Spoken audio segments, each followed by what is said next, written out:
Gotham? Welcome back to the show. This is your host, McGinnis. Today our episode is focusing on one question. Where is Batman?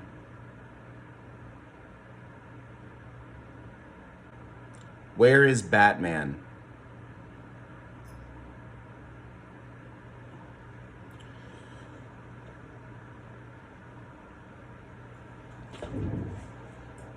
There have been no confirmed Batman sightings since Bunny Vreeland's kidnapping in October of 2019. That's the last night he was seen. And from Miss Vreeland's account, it sounds like Batman got hurt pretty bad.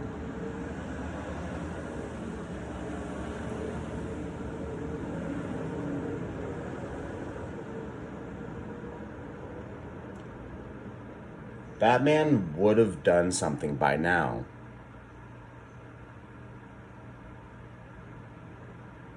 There would have been some sort of a fear toxin vaccine or something to help. A box of resources would have shown up at the hospital with bat insignia on this. Like, something would have happened, and I don't think he's here anymore.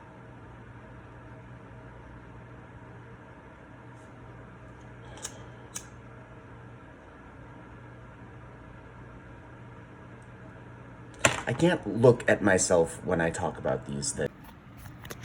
I hope the framing is just about right, because I need to talk to you. I keep staring at myself and I can't do that.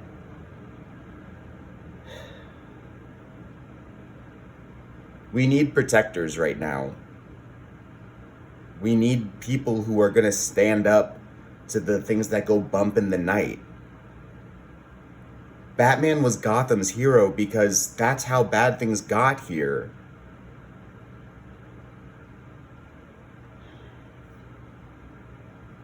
Batman is supposed to be a last resort. He's the Dark Knight. He's the... When the White Knights, I don't know, have their fucking face burned off or peeled off or get rehabilitated, and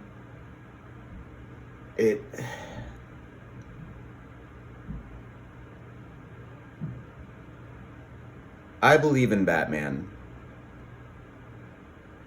You know, I don't believe in a whole lot else. I used to believe in the church and God, but I don't really, no one's really given me much reason to trust them since I was a kid. I went to church until I was in 3rd, 4th grade. And the lessons that I learned in Sunday school were to love thy neighbor, were to respect thy mother, respect thy father, cherish thy mother. I don't know. But it was morality lessons. And the accounts I hear of church-going, God-fearing Christians and the actions that they and their churches take, there's no love in those actions. Not real love. Because it's conditional love that these phonies are touting.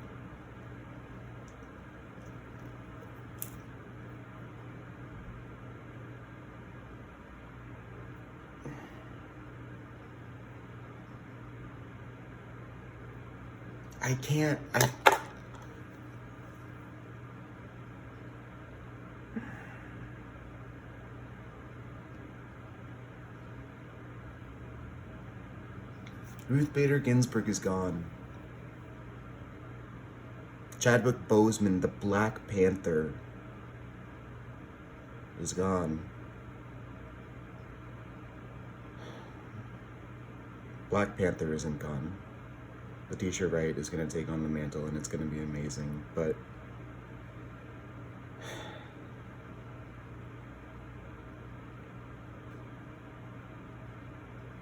Batman is gone.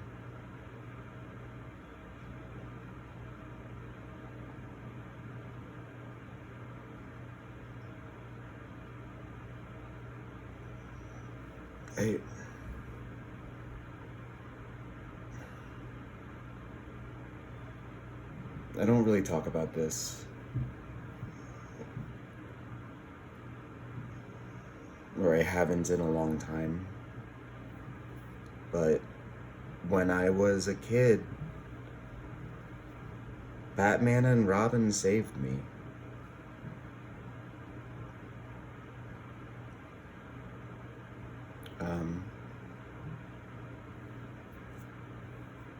I was like 6. Me and my parents were coming back from seeing Phantom Menace.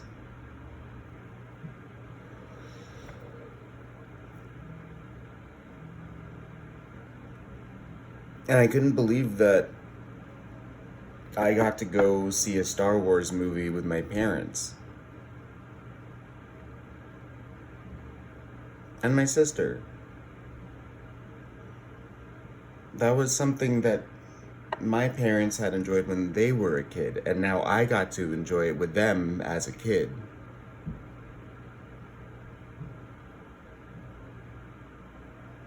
And I couldn't read. So I would and my parents knew that like when we were watching Star Wars at home, this was something that we all did together as a family, and like I can't remember a time when I didn't have a toy lightsaber. It was a hand-me-down from my uncle. And it was this chunky episode 5 green lightsaber, and the blade would stick out about this much because you couldn't make plastics like thin enough yet for it to fully retract and still have a flashlight inside. So you had to choose between a lightsaber that would, just like not ignite, but you could like actually hit somebody with it and it would fully retract. So for Halloween costumes, that was important, so you could have it on your hip. But then the other ones were the ones that made the sound effects and lit up. And the battery was so shot on this thing by the time it was handed down to me. It was great. I wish I still had it. But yeah, so we're seeing Star Wars Episode 1, which they never thought would happen. They never thought it would happen. They thought that it was just 4, 5, 6, and it was this mysterious, and no one would ever touch it. But here we are, George Lucas, doing Star Wars Episode 1, and we saw the movie, and I loved it. Like, Jar Jar Binks was so funny. Qui-Gon Jinn and Obi-Wan Kenobi were so cool. I got a little like clip-on braid that Halloween to be a Padawan. And Anakin was a kid like me. And I remember asking him, I was like, that's gonna be Darth Vader? And he was like, yeah. I don't know how, but I got to see,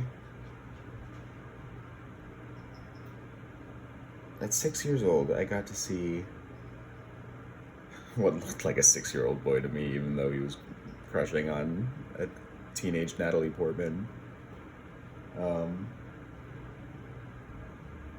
But I got to see a kid like me, with a bowl cut like me, be the hero and save the day. I saw a student witness his teacher get cut down and then immediately avenge his father figure's death and then take on the responsibility of raising this kid. Obi-Wan Kenobi's still a kid. Like, Qui-Gon, reluctantly not reluctantly, but he tells the Jedi Council, like, I have taught him everything that I have to teach him, and the rest is up to him. He's still headstrong, he's still, like, arrogant, I think, and he still has a lot to learn, but I have taught him everything that I can teach him, and now I'm gonna take on, this Jesus figure as my Padawan, because you guys are blind to what's happening in the world. You're so stuck in your old ways that you can't recognize what's right in front of you. Anyway, back to this fictional movie.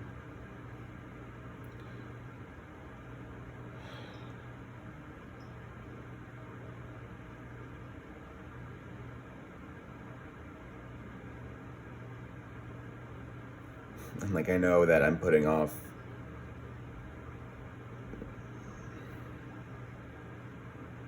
what happened in that alley, but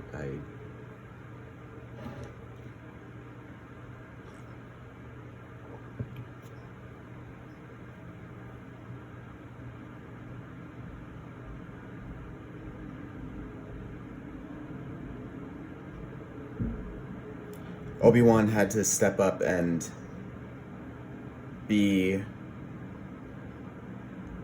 an older brother when really what this kid needed was a father. Anakin Skywalker is an orphan, slave. Like, can we talk about that real quick? Can we talk about this? So,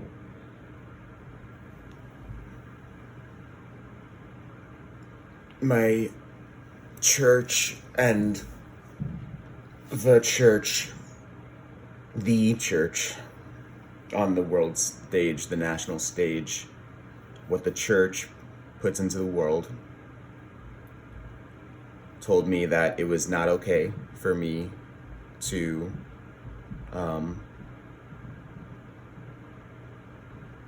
be attracted to a man. It told me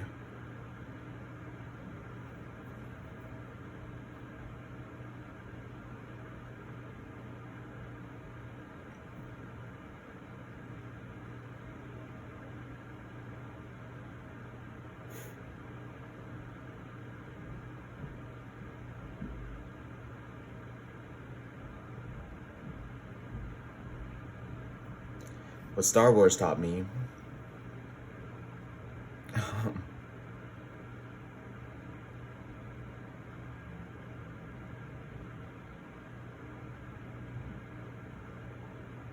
This kid is born, and he has no father.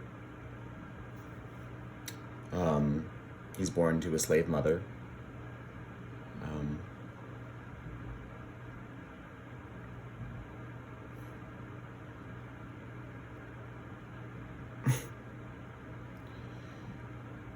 And there's no father.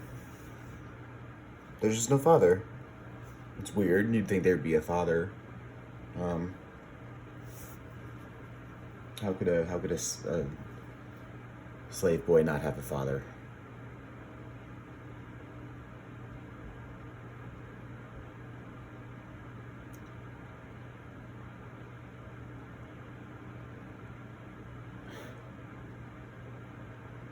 And these two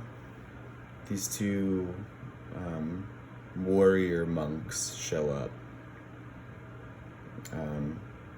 with this like 14-year-old girl.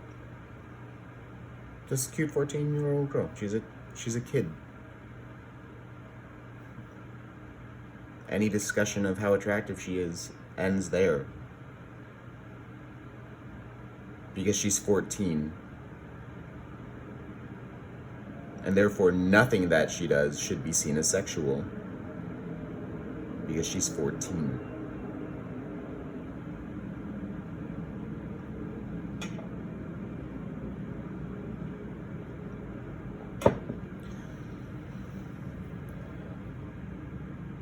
There's so much to talk about, but we have to focus on something, and so let's return to Star Wars: The Phantom Menace. I'm in the theater with my mom on one side, my sister on another side, and my dad on another side. I don't remember the order of which.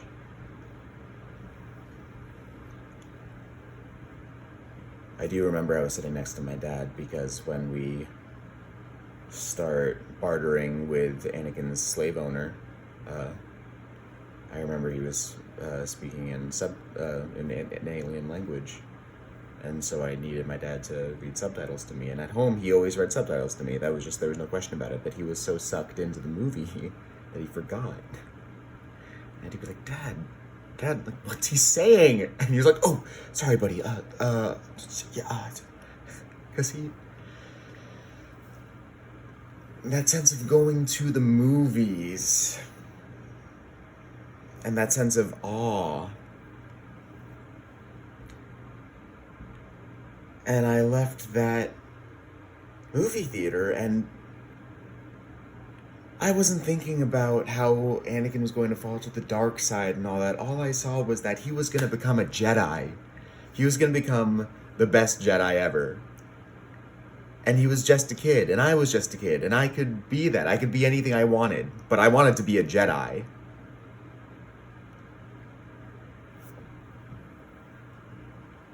You know, that was at the, it was at the Grand Cinema on 42nd, and we wanted to walk around. And we were walking through Schubert Alley.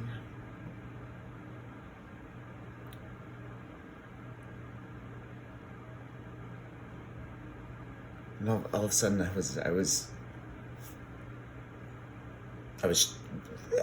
couldn't see anything. It was dark, and I was held, and someone's hand was over my mouth and my nose, and it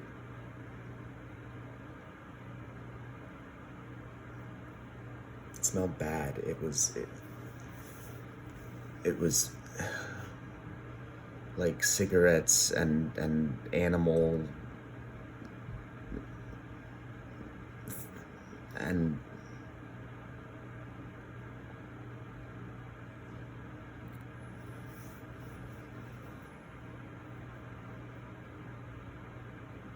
I could taste salt and dirt and copper on my hand, on his hand in my mouth.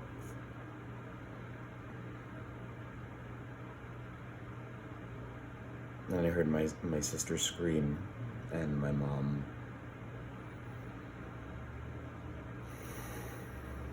was very still, and my dad was standing in front of the both of them, and he just had his hand out.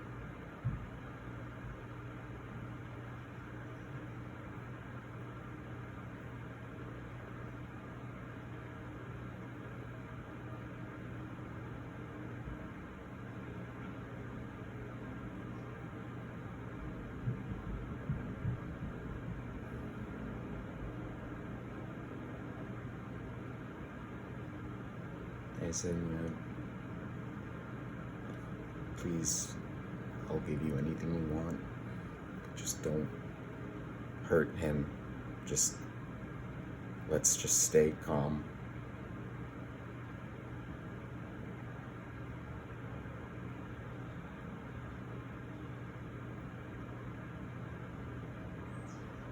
I'm being shaken and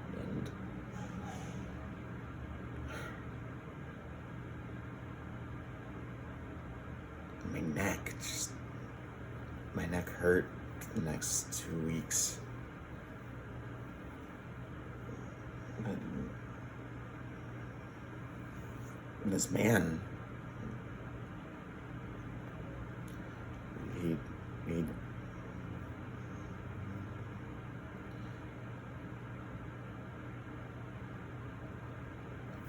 yeah.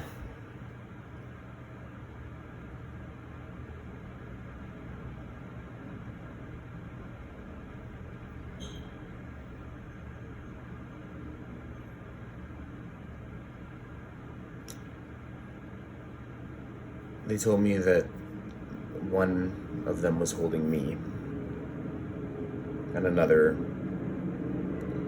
was holding a gun to my head, while the third went over to them with a hat, like you'd see on a subway platform, or this old like Stetson style hat. He said wallet, phones. Wait, this is before iPhones. This is a fucking Nokia we're talking about. And that's how desperate these guys were. And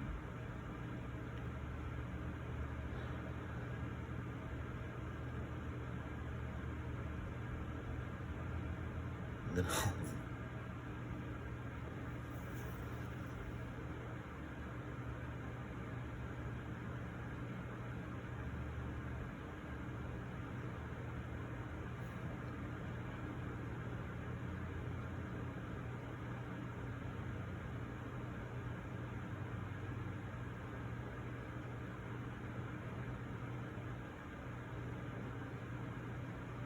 bang went off behind my head.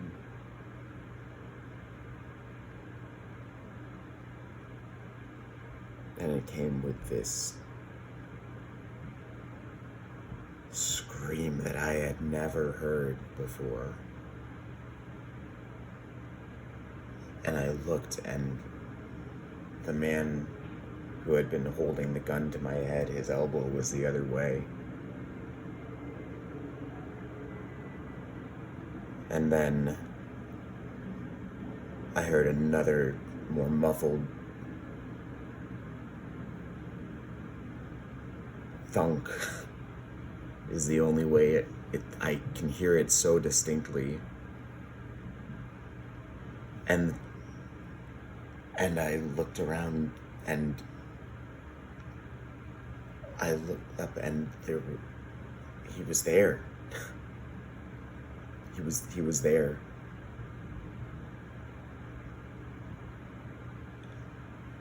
He had the man with the hat by the lapels.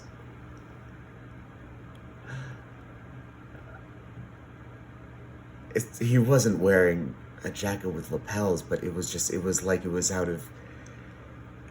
like out of every comic, every cartoon I had ever seen. He was there, and he had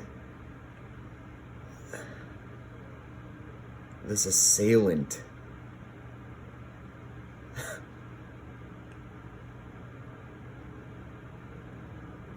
And he just said, "Go home." And he threw him down on the ground. And the three of them got up, and they scampered away like frightened kids.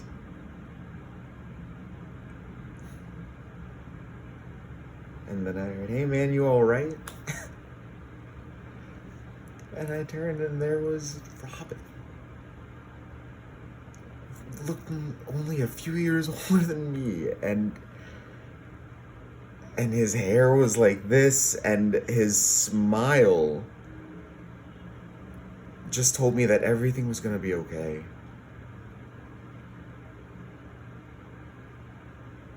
He shook it. And then he said, "I'm Robin. What's your name?" I told him, "Warren. My name is Warren McGinnis."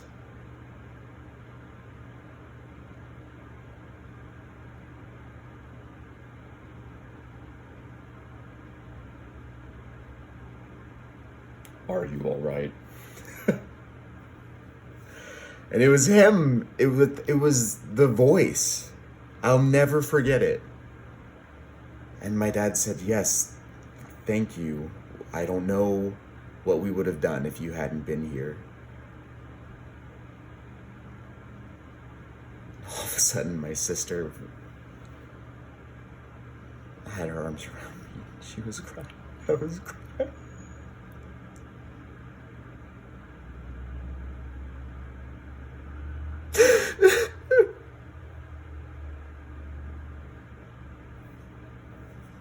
Because we were okay.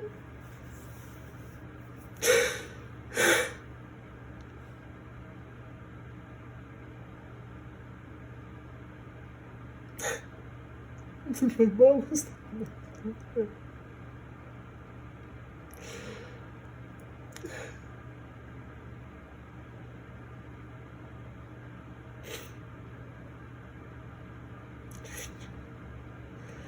I just heard, "See you later, Warren." And I turned and they were.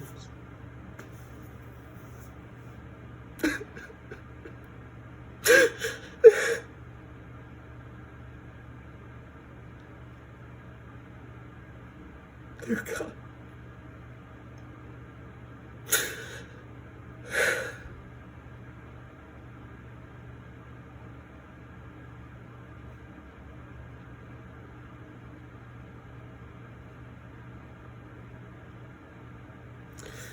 And now he's gone again.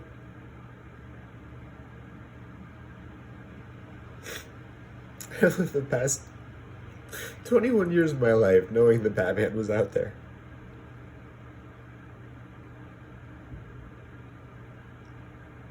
That the city was safe because he was out there protecting people.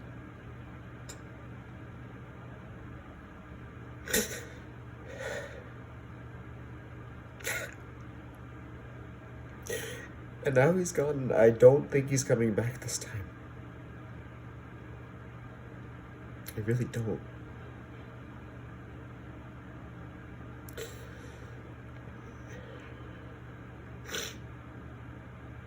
He's been doing this for a long time. And I really do think it's one man. I don't think it's... Not wearing hockey pads. You know, like, this is a hero who had something terrible happen to him. I'm sure.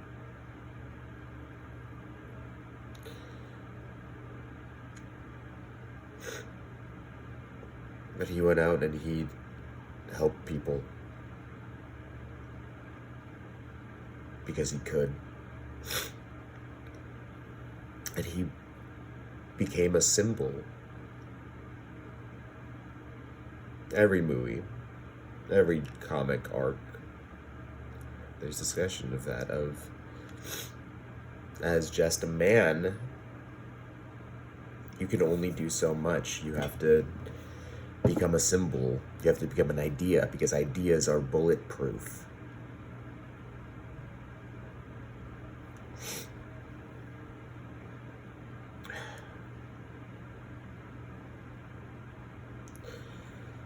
My life completely changed that day, that night.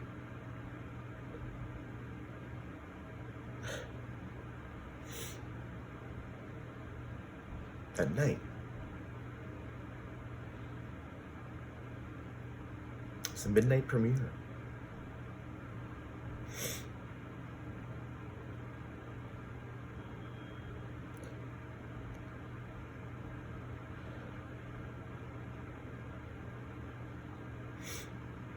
I had never seen that side of Gotham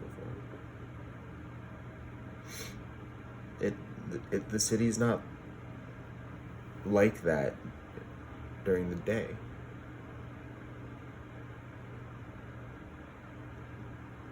Things go bump in the night. And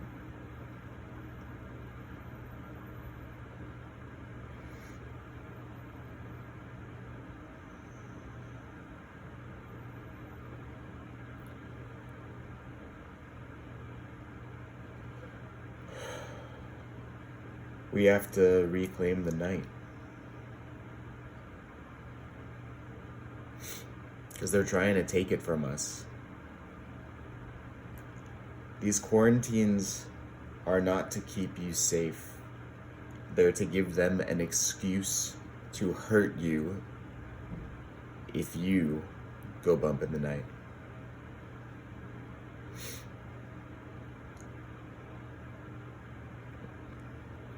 Coronavirus is real, and it's killed 200,000 Americans to date.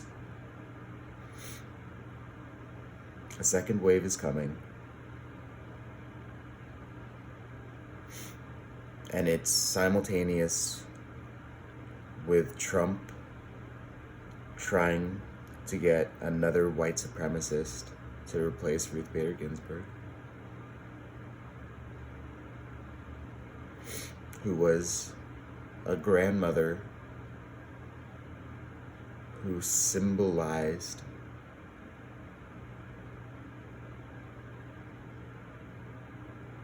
the entire women's rights movement.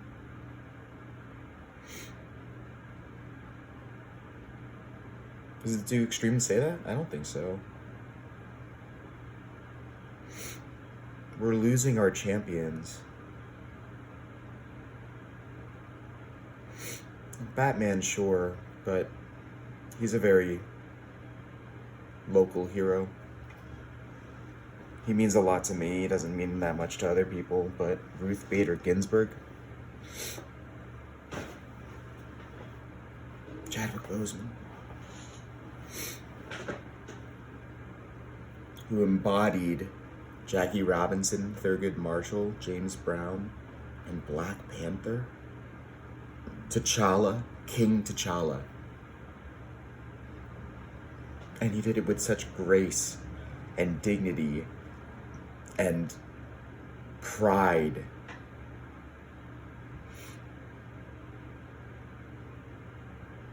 With full knowledge of how much it meant.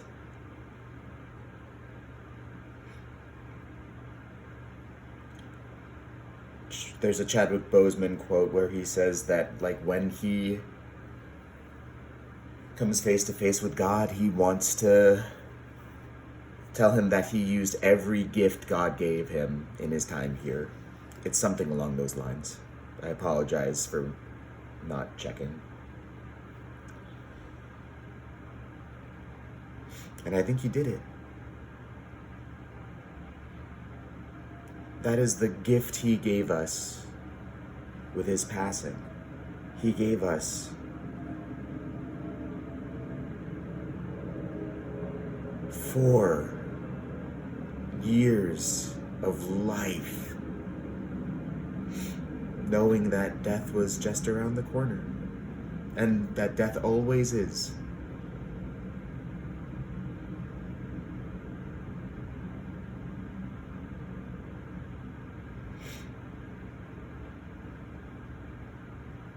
I see so many people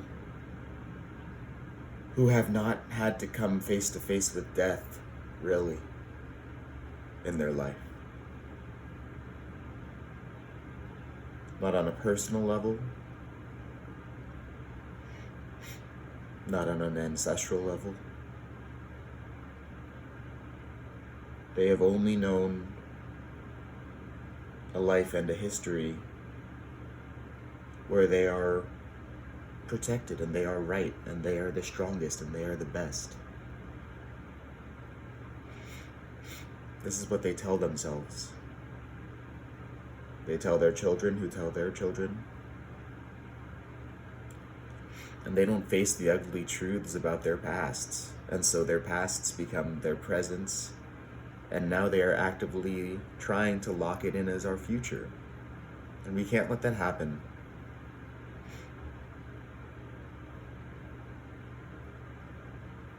My city has seen horrific people hold positions of power. Please take a word of advice from Gotham. Stop it now before it gets worse. Because if Donald Trump is re-elected on November 3rd, 2020, the whole country becomes no man's land.